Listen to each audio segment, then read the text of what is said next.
இதயங்களை காப்போம்ன்ற இந்த ஈவெண்ட் வந்து ஆக்சுவலா ஃபர்ஸ்ட் டைம் இந்த சைடு. இனிஷியலி எனக்கு ஸ்போர்ட்ஸ் ரொம்ப பிடிக்கும். ஸோ இந்த இடத்துல இருந்து நம்ம விஆர் வரைக்கும் இப்போ ஜாக் ஆர் ரன்னிங் பண்ண போறோம்.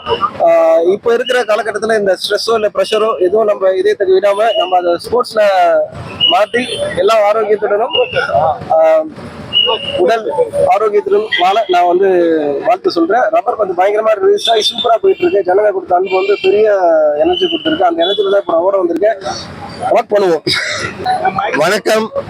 இன்று வேர்ல்டு ஹார்ட் டே, உலக இருதய தினத்தை முன்னிட்டு சிம்ஸ் மருத்துவமனையில் விழிப்புணர்வு ஏற்படுத்துவதற்காக சிம்ஸ் மருத்துவமனை விஆர் மகள் வரை நம்ம நடக்க இருக்கிறோம். வாக் ஃபார் ஹார்ட், அதாவது இருதயத்தை வந்து நம்ம நெஞ்சுவலி வந்ததுக்கு அப்புறம் வந்து காப்பாத்துறது இல்லை. அதனால ஒவ்வொரு ஏஜுக்கும் 25 வயசு 30 வயசுல இருந்து ஆரம்பிச்சு நம்ம ஸ்கிரீனிங் ப்ரோக்ராம் பண்ணணும். அதே மாதிரி ரெகுலர் எக்ஸசைஸ் பண்ணணும். வீட்டில் இருக்க எல்லாரும் ஃபேமிலி மெம்பர்ஸ் நண்பர்கள்லாம் சேர்ந்து ரெகுலரா வாக்கிங் பண்ண வேண்டியது அவசியம். அது வந்து இது வந்து ஒரு நாள் மட்டும் பண்ணக்கூடாது, ரெகுலரா எவ்ரிடே பண்ணாதான் நம்ம உடம்ப காப்பாற்ற முடியும். ஒரு பம்ப் வந்து நம்ம பிறந்ததுல இருந்து பம்ப் பண்ணிட்டே இருக்குது. இதை யாரும் நம்ம பாக்குறது இல்லை. நம்ம பாட்டு நம்ம வேலையை இருந்து பண்ணிட்டே இருக்கோம் எப்ப பார்த்தாலும்.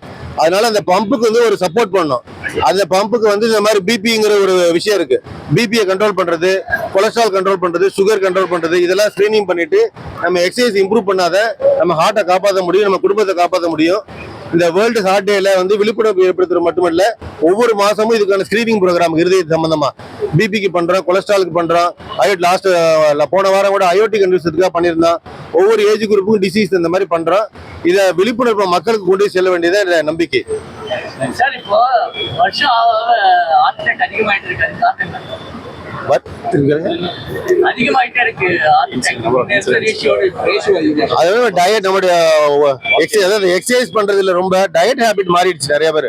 நம்மளுடைய கரெக்டான டைம் 7 மணி காலையில் 7:30 மணிக்கு பிரேக்ஃபாஸ்ட் சாப்பிடணும். எல்லாரும் 10-11 மணிக்கு சாப்பிடுறோம். அப்புறம் வந்து 12 மணிக்கு மிட் நைட்லாம் சாப்பிட ஆரம்பிக்கிறோம். ஆக்சுவலா நம்ம சர்க்காடியன் ரிதம் படி இப்போ சூரியன் வருது 7 மணி 6:30 மணிக்கு கிளம்புதுன்னா நம்ம உடம்பெல்லாம் சர்க்காடியன் ரிதம் பேஸ்ல தான் வாழ்ந்துட்டு இருக்கோம். அது சூரிய ஒளிச்சத்தை பார்த்தோம்னா அதான் ஃபர்ஸ்ட் எனர்ஜி நமக்கு. அதுக்கப்புறம் நம்ம உடம்புல வந்து ஒரு சுரப்பி எல்லாம் சிறக்க ஆரம்பிக்கும். ஒரு கேஸ்ட்ரிக் ஹார்மோன் வர்றது, நம்ம அடுத்த ஆக்டிவிட்டி ஹார்மோன்லாம் வர்றது, ஒவ்வொன்றும் அதை பொறுத்து தான் இருக்கு. அதுக்கு தகுந்த மாதிரி நம்மளும் சாப்பிடணும். அந்த டயத்துல 7:30 மணிக்கு மேல சாப்பிடுறது நைட் டியூட்டி பண்ணக்கூடாங்கிறாங்க. அது 9 மணிக்குள்ள சாப்பிட்டு படுக்கணும். அந்த ஹேபிட் இருக்கணும்.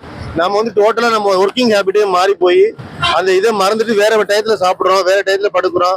அந்த மாதிரி எக்ஸசைஸே குறைஞ்சிருச்சு. நைட்ல செடன்டரி லைஃப், நிறைய பேர் கம்ப்யூட்டர் வேலை செய்யறோம், உட்காந்தே இருக்கும். அதனால யாருமே ஆபீஸ்ல ஒரு 5 நிமிஷம் நடந்தா போதுங்கிற மாதிரி இருக்காங்க.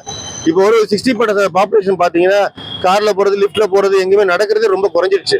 இதை நம்மளே ஞாபகப்படுத்தி செஞ்சாதான் படுதார பண்ண முடியுங்க.